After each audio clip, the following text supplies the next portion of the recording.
దేవుని కుమారులు నరుల కుమార్తెలు చక్కని వారని చూచి వారందరిలో, అంటే వీళ్ళు దేవుని కుమారులని పేరు పొందిన వాళ్ళు ఎవరిని ప్రేమించాలి? వీళ్ళు దేవుని ప్రేమించాలి. కానీ వీళ్ళ ఆశలు, వీళ్ళ కోరికలు, వీళ్ళ ఉద్దేశాలు దేని మీద ఉంది? నరుల కుమార్తెల మీద ఉంది. వాళ్ళ శరీర ఆలోచనల మీద ఉంది.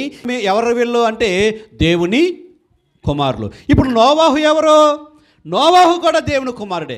కానీ తన యొక్క కుటుంబంలో ఆయన అలాంటి ప్రవర్తన విధానాన్ని ఆయన తీసుకుని రాలేదు. కాబట్టి ఆ కుటుంబం ఏమైందంట? కృప పొందింది. కృప పొందడానికి గల కారణం ఏంటంటే నోవాహు దేవుణ్ణి ప్రేమించాడు, లోక విధానాన్ని ప్రేమించలా. ఈరోజు మనం కూడా ఏంటంటే కుటుంబంలో పెద్దలైన వారు మనం ఏం చేయాలంటే లోకము ఆశించిన రీతిగా మన యొక్క కుటుంబాన్ని కట్టుకోవాలని కోరుకోకూడదు. లోకం కోరుకున్న రీతిగా, లోకంలో చూస్తున్న రీతిగా మన కుటుంబాన్ని కట్టుకోవాలని కోరుకోకూడదు. దేవుని కుటుంబంగా మన కుటుంబం ఉందా లేదా చూసుకోవాలి.